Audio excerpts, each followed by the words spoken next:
Welcome to SKP Learning.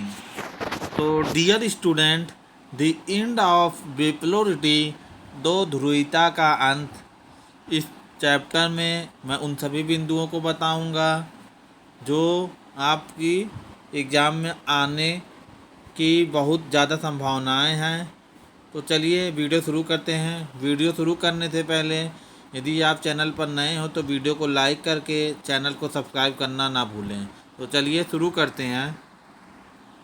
तो पहले chapter the cold war इरा में हमने देखा था कि विश्व में टू सुपर पावर, दो महाशक्तियों में अमेरिका एक तरफ रहता है, एक तरफ यूएसएसआर रहता है, जिसमें अमेरिका की जो इकोनॉमिक है वो आगे बूस्ट कर जाती है, बट यूएसएसआर की जो इकोनॉमिक है कोलैप्स कर जाती है।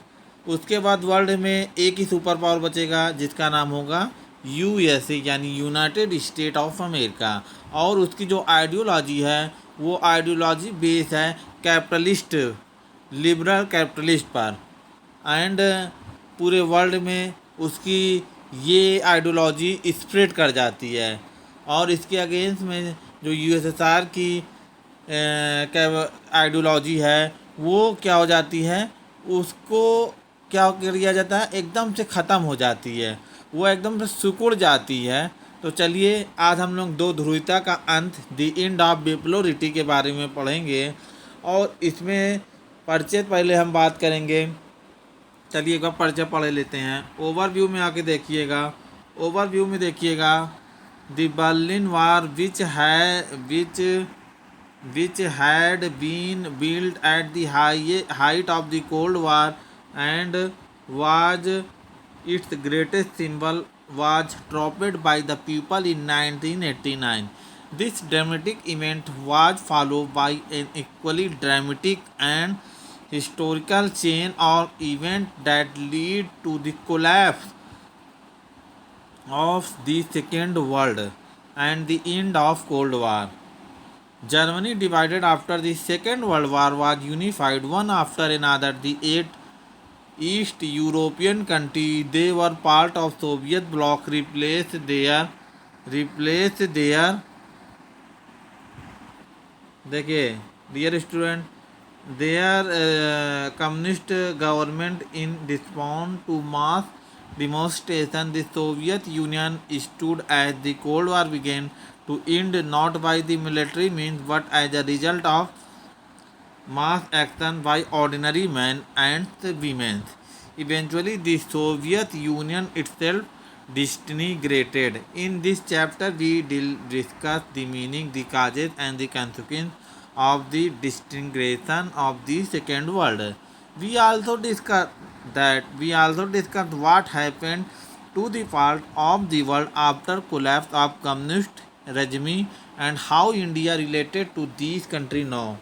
तो डियर स्टूडेंट, यहाँ पे हम लोगों ने देखा कि जो शीत युद्ध में सबसे गर्म चीज़ यानी सरगर्म दौर जो चल रहा था, हॉट पॉइंट जो था, वह बर्लिन दीवार खड़ी की गई थी। यानी यह दीवार जो आप लोग देख रहे हैं, ये जो दीवार आप लोग देख रहे होंगे, ये 150 किलोमीटर लंबी दीवार थी और ये शीत युग का पीक पॉइंट था। और उस दौरान यह क्या हुई, यह सबसे बड़ा सिंबल था, कोल्ड वार का जो सिंबल था। 1989 में पूर्वी जर्मनी की आम जनता ने इस दीवार को क्या कर दिया था, गिरा दिया था। याद करिएगा 1989 में इसे तोड़ दिया गया।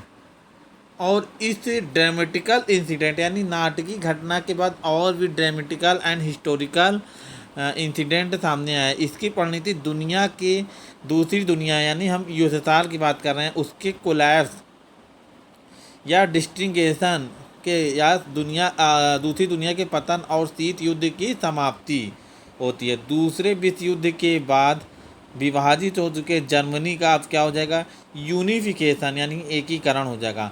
और सोवियत संघ के खेमे में शामिल पूर्वी यूरोप के कितने देश थे, how many country in eastern Europe, तो 8 देशों ने एक एक करके जनता के प्रदर्शन को देखकर अपने जो सोवियत सिस्टम था यानी साम्यवादी शासन को बदल डाला। और जब शीत युद्ध के अंत के समय में सोवियत संघ को यह सब चुपचाप देखते रहना पड़ा। क्यों देखने पड़ा? ऐसा किसी सैन्य मजबूरी के कारण नहीं था। ये to end not by military means but as the result of mass action by ordinary man. यानी ये कोई सैन्य मजबूरी नहीं थी, बल्कि आम जनता की सामूहिक कार्रवाई के दबाव के कारण अंत हुआ। अंत में सोवियत संघ की विघटन हो गया। इस अध्याय में in this chapter we read हम दूसरी दुनिया के डिस्टिंग्रेशन का मर्थ यानी पतन का कारण, उसके रिजल्ट या उसके परिणाम के बारे में डिस्कस करेंगे। हम यह भी डिस्कस करेंगे कि सोवियत संघ के डिस्टिंग्रेशन या पतन के बाद दुनिया के इस हिस्से में क्या हुआ। अब इन देशों से भारत के रिश्ते कैसे हैं, तो चलिए इस पे हम देख लेते हैं। और इधर भी हम लोग देख लेते हैं कि Berlin wall symbolize the division between the capitalist and the communist world built in 1961। तो ये जो दीवार बनी थी डियर स्टूडेंट, ये कब बनी थी? तो 1961 में बनी। और यह जो दीवार है वह पश्चिम बर्लिन यानी west Berlin and east Berlin को अलग करती थी। और इसकी लेंथ कितनी होगी? तो 150 किलोमीटर से भी ज़्यादा लंबी। यह दीवार कितने वर्षों में खड़ी हुई? तो 28 वर्षों का समय लगा। आखिरकार जनता ने इसे कब ब्रेक डाउन कर दिया? तो 9 नवंबर 1989 को इस दीवार को जनता ने तोड़ दिया। और अब यूनिफिकेशन ऑफ जर्मनी हो जाएगा। और जो सोवियत ब्लॉक के ये सब कंट्री थे, अब वह इंड हो जाएगी सोवियत। और यहाँ इसी चित्र को दिखाया गया है बच्चों कि लोग दीवार में देखिए क्या कर रहे हैं। लोग इस दीवार में छेद कर रहे हैं। आप लोग देख रहे होंगे कि लोग इस दीवार को छेद कर दिए हैं। ये अपना गुस्सा जाहिर कर रहे हैं। और 1918 से पहले बनी बर्लिन की दीवार थी। अब क्या हो गया? मुक्त आवागमन हो गया और दीवार के एक हिस्से को गिरा दिया गया। तो चलिए इतना आप लोग ओवरव्यू समझ में आ गया। चलिए चैप्टर पे आइए हम चलते हैं। What was this Soviet system? क्या था सोवियत सिस्टम? तो यहाँ पे हम लोग देखते हैं कि the union of Soviet socialist Republic, जिसको क्या कहते हैं? USSR came into begin after the socialist revolution in Russian 1917। यानी में आप लोगों को पता है कि जो रूसी क्रांति हुई थी वह 1917 में हुई थी। कब हुई थी? 1917 में। और यह जो क्रांति हुई वह पूंजीवादी व्यवस्था के विरोध में हुई थी। This revolution was inspired by the idea of socialism and oppose to capitalism. यानी यह क्रांति पूंजीवादी व्यवस्था के विरोध में और साम्यवाद के आदर्श के रूप में हुई। तो इतना बेटा समझ में आ रहा है कि नहीं? सभी को बोल दीजिएगा, मैसेज कर दीजिएगा एक बार। आदर्शों और समतापूर्वक समाज की ज़रूरत से प्रेरित थी। और यह मानव इतिहास में निजी संपत्ति की संस्था को समाप्त करने और समाज को समानता के सिद्धांत पर सचेत रूप से रचने की सबसे बड़ी कोशिश थी। ऐसा करने में सोवियत प्रणाली के निर्माताओं ने राज्य और पार्टी की संस्था को प्राथमिक महत्व दिया।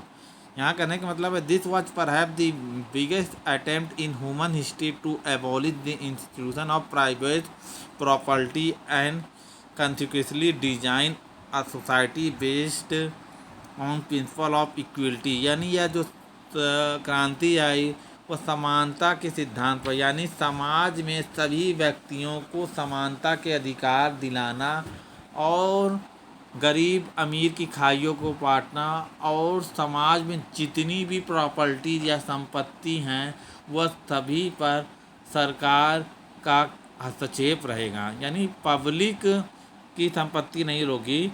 यहाँ जितने भी ऑफिस होंगे, फैक्ट्रियाँ होंगी, प्रोडक्शन हाउस होंगे, वेयर हाउस होंगे, इंडस्ट्री होगी, सभी पर सरकार का क्या होगा?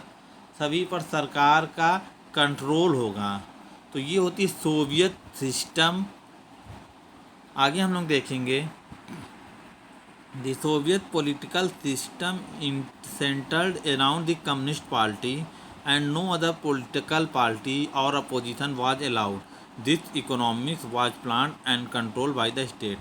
तो बच्चों यहाँ पे हमने बताने की कोशिश करेंगे कि अब यहाँ पे एक क्या हो जाता है कि जो सोवियत पॉलिटिकल सिस्टम की जो एग्जिस्ट है या धुरी है वो कम्युनिस्ट पार्टी ही थी, यानी यहाँ पे only for one party ruling in this state, that name was communist party. यहाँ पे कम्युनिस्ट पार्टी थी बच्चों, और यहाँ पे हम लोग उसी के इर्द गिर्द अर्थव्यवस्था को देखेंगे, और वह अर्थव्यवस्था पूरा प्लानिंग और उस पर कंट्रोल स्टेट यानी राज्य का था। चलिए आगे पढ़ते हैं। आफ्टर दी, इधर देखिएगा, after the second world war the east European country that the Soviet army has liberated from the fascist force came under the control of the USSR. The political and the economic system of all these countries were modeled after the USSR. This group of country was called the Second World or the Socialist Bloc. The Warsaw Pact as a military alliance held them together. The USSR was the leader of the bloc. तो बच्चों यहाँ पे द्वितीय विश्व युद्ध के बाद Soviet संघ महाशक्ति के रूप में उभरा था, यानी जो सेकेंड वर्ल्ड वार इंड हुआ 1945 में, तो अमेरिका को छोड़ दिया जाए तो सोवियत संघ की अर्थव्यवस्था शेष विश्व की तुलना में कहीं ज़्यादा डेवलप्ड थी। सोवियत संघ की संचार प्रणाली, कम्युनिकेशन सिस्टम बहुत ही डेवलप्ड था। उसके पास ऊर्जा संसाधन तथा जिसमें खनिज तेल होता था, लोहा होता था और आयरन और यानी इस्पात तथा मशीनरी इत्यादि थे। सोवियत संघ के दूर दराज के इलाके भी आवागमन की सुव्यवस्थित और विशाल प्रणाली के कारण आपस में जुड़े हुए थे। सोवियत संघ का जो घरेलू उपभोक्ता उद्योग भी बहुत ही उन्नत में था, और यहाँ पर आपको जानकर हैरानी होगी कि यहाँ पर सभी चीज़ों का उत्पादन होता था। जैसे सोवियत संघ उपभोक्ता उद्योग बनाने वाली सभी वस्तुओं की गुणवत्ता के लिहाज से पश्चिम देशों के स्तर की तो नहीं थी, बट सोवियत संघ की सरकार ने आम नागरिकों के लिए एक न्यूनतम जीवन तय कर दिया था। तो यहाँ पे बच्चों, यहाँ पे सुई से लेकर यानी पेन से लेकर कार तक सभी चीज़ों का उत्पादन होता था। और खैर यहाँ पे अगर हम कंपेरिजन करें कैपिटलिस्ट अमेरिका की प्रोडक्शन से सोवियत ब्लॉक की प्रोडक्शन का, तो सोवियत ब्लॉक की जो प्रोडक्शन थी उतनी डेवलप्ड नहीं थी जितना कैपिटलिस्ट अमेरिका की थी, क्योंकि वहाँ पे जो टेक्नोलॉजी यूज हो रही थी यूएसएसआर में वो बहुत ही ओल्ड थी। So modern technology adopted by the capitalist America and America make all the product is very good, बहुत अच्छा बनाती थी बेटा। तो यहाँ पे हम लोग ये देख लिए हैं कि the Soviet Union become a greater power after the Second World. The Soviet economic was the more developed than the rest of the world except from the USA. It had a complex communication network, vast energy, तो हमने बताया resources including oil है, iron है, steel, सभी पर इसका जो है काम हो रहा था। Machinery production and transport sector, अब यहाँ पे दूर दराज के गांव में भी कनेक्टिविटी अच्छी थी। तो बेटा यहाँ पे and the transport sector that connected it remotest area with efficiently. It had domestic consumer यानी घरेलू उपभोक्ता, इंडस्ट्री दैट प्रोड्यूस एवरीथिंग, सभी कुछ आते थे from pin to car. Through their quality did not match that of the western capitalist country. The Soviet state ensured a minimum standard of living all citizens, यानी सरकार ने एक minimum जीवन यानी न्यूनतम सुविधाओं को देने का वादा किया आम जनता या नागरिकों से। क्या कहा? कुछ सुविधाएं दी एंड द गवर्नमेंट सब्सिडीज, कुछ छूट भी देती है। बेसिक नेसेसिटी इंक्लूडिंग हेल्थ यानी स्वास्थ्य, एजुकेशन यानी शिक्षा, चाइल्ड केयर यानी बच्चों की देखभाल, एंड अदर वेलफेयर स्कीम, और अन्य सामाजिक सेवाएं चालू की। दे वाज नो अनएम्प्लॉयमेंट, उतनी समय सोवियत संघ में कोई भी सिटीजन अनएम्प्लॉयमेंट नहीं था। State ownership was the dominates from the ownership, land and productivity asset were owned and controlled by the Soviet state। यानी समाज यानी राज्य का स्वामित्व था समाज की सभी मिल्कियत पर। आगे देखेंगे, the Soviet system however became very bureaucracy and authoritarian, making life very difficult from all citizens। अब बेटा यहाँ पे सिस्टम में कुछ लीक हो गया। क्या लीकेज हो गया कि ये जो ब्यूरोक्रेट्स थे और जो ये अथॉरिटी जिनको मिली थी वह पब्लिक के ऊपर क्या कर रहे थे, शिकंजा कस रहे थे, और ये सत्तावादी हो गए और नागरिकों का जीवन क्या होता गया, हार्ड हो गया। क्यों हार्ड हो गया? क्योंकि यह अब किसी के अंडर में नहीं थे, क्योंकि वहाँ पे आप जानते हैं कि पार्टी का राज था, तो वहाँ पे लोकतंत्र और अभिव्यक्ति की आज़ादी नहीं होने के कारण लोग अपनी असहमति किस पे करते थे, तो यही लिखा, लैक ऑफ डेमोक्रेसी, यानी लोकतंत्र की कमी की वजह से, and the absence of freedom, स्वतंत्रता की फ्रीडम ना होने की वजह से, people who often express they are dissent in jokes and cartoon, अपनी भावनाओं को जोक और कार्टून के माध्यम से प्रस्तुत करते थे। Most of the institution of the Soviet state needed reform. The one party system represented by the Communist party of the Soviet union had tried control over all institution was uncountable. तो बच्चों यहाँ पे uncountable एक चीज़ दिख रहा है कि जो सोवियत संघ में कम्युनिस्ट गवर्नमेंट थी वह जनता के प्रति क्या नहीं थी, उत्तरदायित्व नहीं थी। यानी लोकतंत्र और अभिव्यक्ति नहीं होने के कारण अपनी असहमति लोग चुटकों और कार्टूनों में व्यक्त करते थे, और सोवियत संघ का अधिकांश संस्थाओं में सुधार की ज़रूरत थी, रिफॉर्म चाह रही थी, बट सोवियत संघ में एक दल यानी कम्युनिस्ट पार्टी का शासन था और इस दल का सभी संस्थाओं पर गहरा अंकुश था।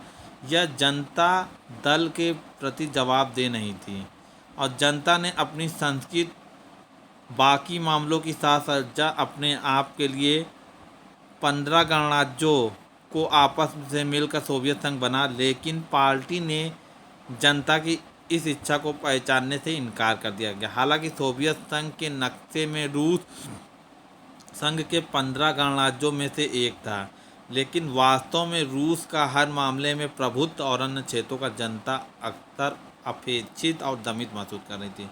तो बच्चों हमने बताया था आप लोगों को कि जो यहाँ पे कम्युनिस्ट पार्टी थी, ये कम्युनिस्ट पार्टी वाज अनकाउंटेबल, यानी अनकाउंटेबल बाय द पीपल, यानी लोगों के प्रति जवाबदेह नहीं थी। और यहाँ पे जो सबसे बड़ी कमी थी, ये जो 15 रिपब्लिकन स्टेट थे यानी 15 गणराज्यों का संघ जो बना था यूएसएसआर, तो इसमें सबसे ज़्यादा महत्व किसको दिया जाता था? रूस को दिया जाता था। क्यों दिया जाता था? क्योंकि यूएसएसआर का सबसे बड़ा कंट्रोलिंग पावर रसिया के पास था और रसिया में कम्युनिस्ट गवर्नमेंट थी जो सभी 15 ईस्टर्न यूरोप के जो देश थे उन पर अपना ही राज चला रही थी, यानी उनकी सभ्यता संस्कृति से उनको कोई लेना देना नहीं था रूस को। तो ये चीज़ें थी। चलो बच्चों आगे देखिए, आगे देखिए, इन दी, अब बच्चों यहाँ पे हम लोग देखते हैं, अब हम बच्चों यहाँ पे देखेंगे, in the arm race the Soviet union manage to match the US from time to time but at a great cost. The Soviet union lagged behind in the best technology, infrastructure, example transport, power, and most importantly in fulfilling the political or economic aspiration of citizens. The Soviet invasion of Afghanistan is in 1979 weakened the system even further through wage continued to grow, productivity and technology fell considerable behind that of the West. This lead to shortage in all consumer goods. Foods import increased every year. The Soviet economic was faltering in the late 1970 and become stagnate. तो बेटा यहाँ पे ये ध्यान देना है कि हथियारों की होड़ में सोवियत संघ ने समय समय पर टाइम टू टाइम अमेरिका के बराबर की टक्कर दी, लेकिन उसे इसकी भारी कीमत चुकानी पड़ी। At a very long cost, यानी बिग मनी स्पेंड, बहुत बड़ी कीमत चुकानी पड़ी। सोवियत संघ की जो प्रौद्योगिकी और बुनियादी ढांचे मसलन परिवहन, ऊर्जा के मामले में पश्चिम देशों की तुलना के पीछे रह गई। लेकिन सबसे बड़ी बात तो यह थी कि सोवियत संघ अपने नागरिकों की राजनीतिक यानी पॉलिटिकल एंड इकोनॉमिक डिजायर को फुलफिल नहीं कर पा रहा था। और इसने एक और गलत काम कर दिया कि सोवियत संघ ने 1979 में अफ़गानिस्तान में इंटरफेयर किया। इससे जो है सोवियत संघ की व्यवस्था और भी वीक हो गई।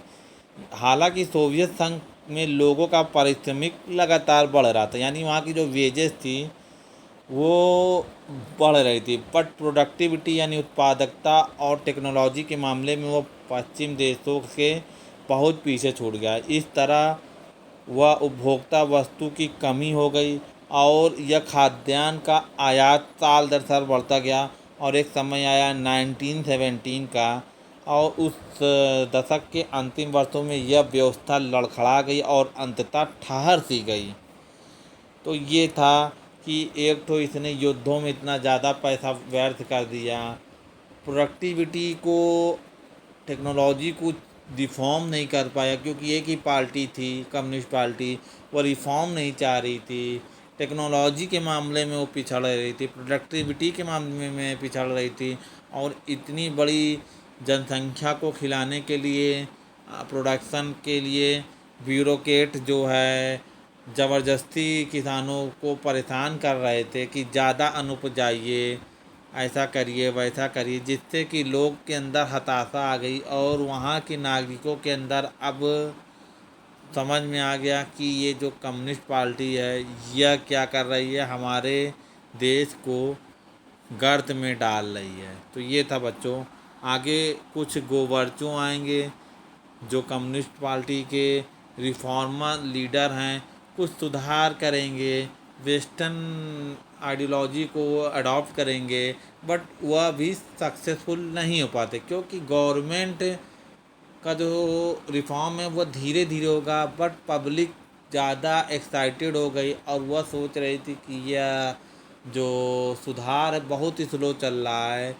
तो इस वजह से वह पब्लिक को भी उनका सपोर्ट नहीं मिला, और उनकी ही पार्टी यानी कम्युनिस्ट पार्टी में भी उनके अंदर बेहद नाराज़गी थी। वह वेस्टर्न डेमोक्रेसी को अपनाना चाहते थे, लोकतंत्र को अपनाना चाहते थे, और वहाँ पे कम्युनिस्ट लीडर ऐसा नहीं होना चाहते थे। क्यों कम्युनिस्ट लीडर ऐसा क्यों नहीं होना चाहते थे बच्चों? तो ये जो कम्युनिस्ट वाले हैं इनको कुछ प्रिविलेंस मिला था, प्रिविलेंस यानी विशेषाधिकार मिला था। वह नहीं चाहते थे कि अगर लोकतंत्र आएगा या गवर्नमेंट इलेक्शन कराएगी, लोगों को पार्टी बनाने का अधिकार हो जाएगा, स्वतंत्रता हो जाएगी, तो उनके कहीं ना कहीं काम के लिए इंटरफेयर शुरू हो जाएगा, जिसको वह बर्दाश्त नहीं करना चाहते। हालांकि रिफॉर्म हुआ, गोवर्चों आए और मिलिट्री कॉप के द्वारा उनको भी, सैनिक तख्त पलट के द्वारा उनको भी हटा दिया जाता है। तो चलिए इसके बारे में हम ओवरव्यू समझ गए हैं, आगे थोड़ा देख लेते हैं गोवर्चो एंड उनका जो है डिस्टिंग्रेशन कैसे हुआ। Mikhail Gorbachev who had become general secretary of the Communist party of the Soviet Union in 1985 sought to reform this system. Reform was necessary to keep the USSR technology revolution taking place in the West. However, Gorbachev decision to normalize relation normalized relations with the West and democracies and reform of the Soviet Union had become other effect that neither he nor anyone else intended or participated. The people in the East European countries, which were part of the Soviet bloc, started to protest against their own government and Soviet control. Unlike in the past of the Soviet Union under Gorbachev, did not intervene when the disturbance occurred and the communist regime collapsed one after. तो बेटा यहाँ पे गोबर्चोक की व्यवस्था को सुधारना चाह 1980 के दशक के मध्य में सोवियत संघ की कम्युनिस्ट पार्टी के सेक्रेटरी बने और पश्चिम के देशों से सूचना और प्रौद्योगिकी क्षेत्र में क्रांति हो रही थी और सोवियत संघ को इसकी बराबरी में लाने के लिए सुधार जरूरी था। गोबर्चो ने पश्चिम देशों के साथ संबंध को समान बनाने और सोवियत संघ को लोकतांत्रिक रूप देने और वहाँ सुधार करने का फैसला किया। इस फैसले को कुछ ऐसी भी परिणति रही जिनका किसी को कोई अंदाज़ा नहीं था। पूर्वी यूरोप के देश सोवियत खेमे के हिस्से थे। इन देशों की जनता ने अपनी सरकारों और सोवियत नियंत्रण का विरोध शुरू कर दिया। गोबर्चो के शासक रहते हुए सोवियत संघ ने ऐसी गड़बड़ी में इस तरह का हस्तक्षेप नहीं किया जैसा अतीत में हुआ था। पूर्वी यूरोप की साम्यवादी सरकार एक के एक बाद गिरने लगी और सोवियत संघ के बाहर हो रहे इन परिवर्तनों के साथ अंदर भी संकट गहराता गया और इससे सोवियत संघ के विघटन की गति और तेज हो गई बच्चों। और गोबर्चो ने देश के अंदर आर्थिक राजनीतिक रिफॉर्म और लोकतांत्रिकरण यानी डेमोक्रेटिक सिस्टम की पॉलिसी चलाई। इन रिफॉर्म का कम्युनिस्ट नेताओं द्वारा विरोध हुआ। तो ये था, इस वजह से ये क्या हो गई, ख़त्म हो गई। इनका रिफॉर्मेंट ज़्यादा नहीं चल पाया। आगे देख लेते हैं। This development were accomplished by a rapidly escalating crisis within the USSR. The hastened in its disintegration. Gorbachev initiated the policy or economic and political reform and demonstration between the country. The reform was opposed by the leader with the Communist Party. तो अब इनको भी हटा दिया जाएगा। अब corp आएगा। Corp यानी मिलिट्री कॉप, सैनिक तक पलट आएगा 1991 में। ये जब बैठे थे तो इनको जो है सुधार करने का मौका मिला, लेकिन इनके सुधारों को जनता और कम्युनिस्ट लीडर ने पसंद नहीं किया, जिनके कारण अब इनको क्या कर दिया जाएगा, इनको हटाकर अब कुछ गर्मपंथी यानी कि कुछ विचारधाराओं को लेकर वहाँ पे भी कुछ विरोध होगा। अब एक नए लोग का नाम आएगा जिनका नाम है एल्तसीन। अब यह इसमें इम्पोर्टेंट रोल प्ले करते हैं, एक्शन हीरो बन जाएंगे और धीरे धीरे यह क्या करेंगे, धीरे धीरे अपने प्रभाव को बढ़ाएंगे। एल्तासीन जो थे एल्तसीन जो थे इस तख्त पलट में महत्वपूर्ण भूमिका निभाएंगे और एक हीरो के रूप में आएंगे और यहाँ पे वह एक चुनाव भी जीतेंगे और उसके बाद वह अपने ऊपर कंट्रोल को मना कर देंगे, यानी एक तरह से डेमोक्रेसी के माध्यम से चुनाव लड़ेंगे और जीतेंगे और अपने को सभी चीज़ों से अलग कर देंगे, यानी सभी चीज़ों पर अपना नियंत्रण कर लेंगे और उनकी कोई जवाबदेही नहीं रहेगी। तो इस तरह वह एक इम्पॉर्टेंट लीडर की तरह रहेंगे। तो चलिए उनके अभी कुछ देख लेते हैं एक्शन क्या था। The coup took place in 1991 that was encouraged by the Communist Party hardliner. The people had tasted freedom by then and did not want the old style rule of the Communist Party. Boris Yeltsin, अब एक नाम आता है बेटा Boris एल्तसीन। ये क्या थे, ये विरोध करने वाले एक नेता थे। अब यह धीरे धीरे national hero in opposing coup military के विरोध में खड़े होते हैं। The Russian republic where Yeltsin won population election became to sake of centralise control power began to shift from the Soviet center to the Republic, especially in the more Europeanized part of the Soviet Union, which saw themselves as a sovereign state. The Central Asia Republic did not ask for independence and wanted to remain with the Soviet Federation. In December 1991, under the leadership of Yeltsin, Russian, Ukraine, and Belarus, the three major republics of the USSR declared that the Soviet Union was disbanded. This Communist Party of the Soviet Union was banned. Capitalist and democracy were adopted and the basis of the post-Soviet Republic. तो यहाँ पे जो सुधार गोबर्चों ने किए हैं, अब वहाँ पे इसी का फ़ायदा उठाकर जो तलक पलट किए थे कम्युनिस्ट पार्टी में, उसमें एक गर्मपंथी विचारधारा को बढ़ावा मिला और जनता को स्वतंत्रता का स्वाद दिखा चुके मिखाइल गोबर्चो अब लोग पुरानी कम्युनिस्ट पार्टी के शासन में नहीं जाना चाहते थे। एल्त्सीन ने इस तख्त पलट में इम्पोर्टेंट प्ले रोल किया था और वे एक हीरो की तरह उभर के आते हैं।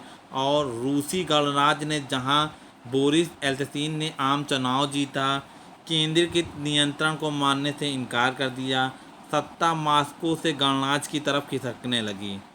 ऐसा खासकर सोवियत संघ के उन भागों में हुआ जो ज़्यादा यूरोपीय थे। यानी अब यूरोप के देश धीरे धीरे अलग होंगे और अपने को एक इंडिपेंडेंट स्टेट बनाएंगे। बट आश्चर्यजनक के तौर पर मध्य एशिया यानी सेंट्रल एशिया के जो रिपब्लिकन थे या गणराज्य थे, उन्होंने भी अपनी स्वतंत्रता की मांग नहीं की। यूरोप की तो मांग कर लिए कि वह इंडिपेंडेंट सॉवरेन स्टेट बनेंगे, बट यहाँ पे जो सेंट्रल एशिया के रिपब्लिकन के थे उन्होंने स्वतंत्रता की मांग नहीं की।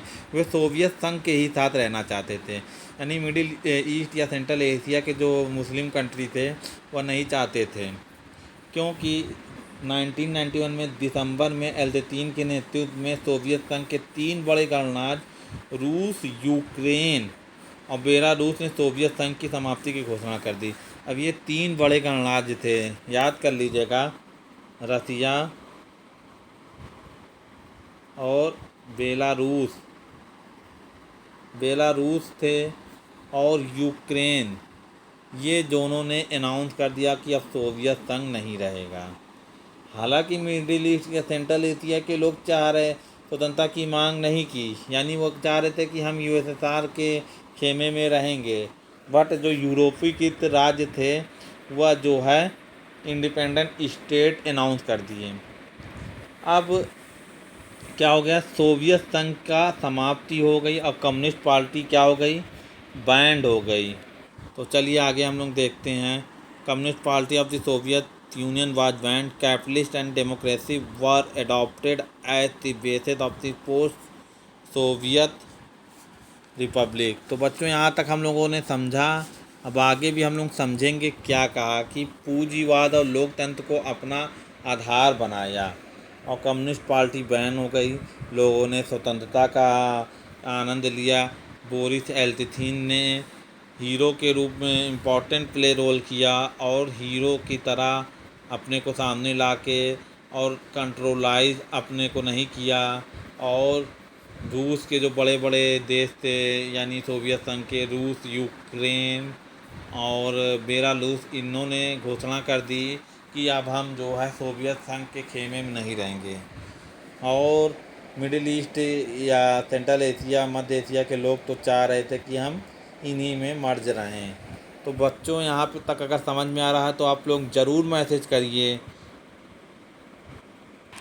अब बच्चों यहाँ पे हम लोग ये वाला टॉपिक देखते हैं, the declaration on the disintegration of the USSR and the formation of the Commonwealth of Independent State. CIS came as a surprise to the other republic, especially to the Central Asia ones. The exclusion of these republics was an issue that was quickly solved by making them founding member of the CIS. Russian was now accepted as the successor state of the Soviet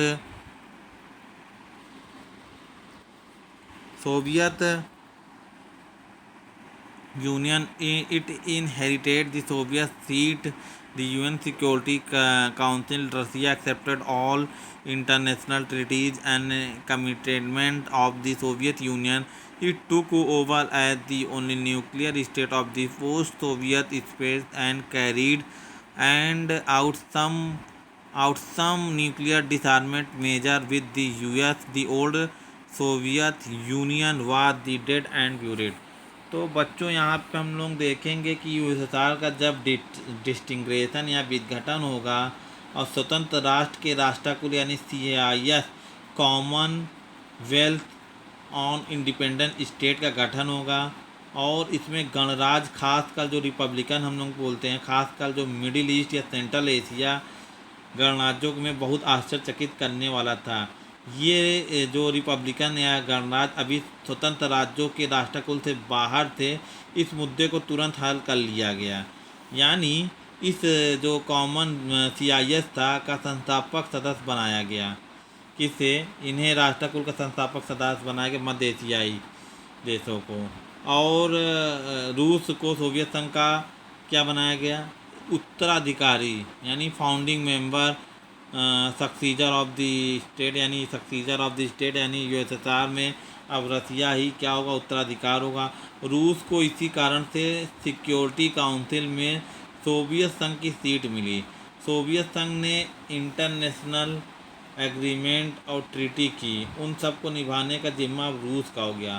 Soviet संघ के विघटन के समय पूर्ववर्ती गणराज्यों के बीच एकमात्र परमाणु शक्ति संपन्न देश का जो दर्जा मिला वह रूस को मिला। उसने अमेरिका के साथ परमाणु निशस्त्रीकरण की दिशा में कुछ कदम भी उठाए। सोवियत संघ अब नहीं रहा, अब वह दफन हो चुका। तो आगे के पार्ट में बच्चों हम लोग देखेंगे why did this Soviet union disintegrate. तो चलिए कुछ और भी इसमें हम डिस्कशन कर लेते हैं जो छूट गया है। ये है a communist party bureaucrat drives down from Moscow to a collective farm to register a potato harvest. Commander farmer how has the harvest been this year? The official ask. यानी किसान साथी से पूछता है एक अधिकारी। Oh, by the grace of God, we had mountain of potato, answered the farmer. But there is no goods, counter the official. Oh, say the farmer, and there are no mountain of the potato. तो यहाँ पे एक अधिकारी जो communist party का है वो Moscow से रवाना हुआ और सामूहिक खेती के एक फर्म पर आलू की पैदावार को दर्ज करने के लिए पहुँचा। और जो कॉमरेड फार्मर यानी किसान साथी इस से पूछा गया इस साल कैसी पैदावार हुई? अधिकारी ने पूछा। तो किसान ने कहा ईश्वर की कृपा से, बाय गॉड ग्रेस, आलू को के पहाड़ लग गए हैं। यानी इतना आलू हुआ कि बड़े बड़े पहाड़ लग गए हैं। किसान ने ऐसा बताया अधिकारी को। लेकिन अधिकारी तो घमंडी था, उसको तो ईश्वर में विश्वास था नहीं। तो लेकिन ईश्वर तो होता नहीं, ऐसा अधिकारी ने कहा और उसकी बातें काट दी। तो फिर किसान भी बहुत होशियार था, तो उसने कहा कि आलू के पहाड़ कहाँ होते हैं? किसान ने जवाब दिया। तो चलिए यहाँ पे कुछ लीडर को बारे में हम लोग डिस्कस कर लेते हैं। Leader of Soviet union Nikita Khrushchev 1994 to 1971 में थे। Leader of the Soviet union 1953 to 64 denounce Stalin leadership style and introduce some reform in 1915, suggest peaceful coexistence with the West, involved surprising people rebellion in Hungary and the Cuban Missile Crisis। तो यहाँ पे हम देखेंगे कि जो Soviet संघ के राष्ट्रपति स्टालिन की नेतृत्व शैली के आलोचक थे। 1956 में कुछ सुधार किए इन्होंने। पश्चिम के साथ शांतिपूर्ण सहअस्तित्व पीसफुल डिसआर्मेंट का सुझाव रखा। हंगरी के जन विद्रोह के दमन और क्यूबा में मिसाइल संकट में शामिल किया। आगे कुछ इनके कुछ लीडर हैं उनको भी डिस्कशन कर लेते हैं, जैसे कुछ छूटे ना। तो ये आते हैं एक leader of Soviet union Vladimir Lenin, इनका नाम है। क्या नाम है? Vladimir Lenin. 1870 से 1924 में बोल्शेविक कम्युनिस्ट पार्टी के संस्थापक थे और 1917 में रूसी क्रांति के नायक हुए। और क्रांति के बाद सबसे मुश्किल दौर में 1972-24 में सोवियत समाजवादी गणराज्य के संस्थापक अध्यक्ष और मार्क्सिज्म के असाधारण सिद्धांतकार उसे असली जामा पहनाने में महारथी पूरी दुनिया में साम्यवाद के प्रेरणा स्रोत हैं। मार्क्सिज्म जो थ्योरी मार्क्स की थी वह ऐसी थी कि समाज पर सभी लोगों का समान अधिकार होगा, कोई पूंजीपति वर्ग नहीं होगा, सब समाज पर सरकार का नियंत्रण होगा। और एक लीडर इनके आते हैं, इधर देख लीजिएगा, leader of the Soviet union Joseph Stalin. ये क्या थे, अब जो ये लेनिन के उत्तराधिकारी और सोवियत संघ को मजबूत बनाने का कार्य किया।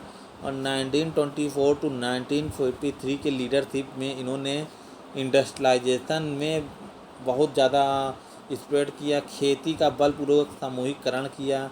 दूसरे विश्व युद्ध में जीत का श्रेय इनको जाता है। 1930 के दशक में भयानक आतंक पार्टी के अंदर अपने विरोधियों को कुचलने और तानाशाही रवैये के लिए जिम्मेदार उठाया गया इनको। तो चलिए, अच्छा लगे वीडियो तो वीडियो को लाइक करके शेयर कर दीजिए और सब्सक्राइब करना ना भूलें। इसके बाद हम लोग जो सेकेंड चैप्टर होगा why did this Soviet union disintegrate को पढ़ेंगे। तो वीडियो अच्छा लगे तो वीडियो को ज़रूर लाइक करिए। चलिए ख़त्म करते हैं इसको।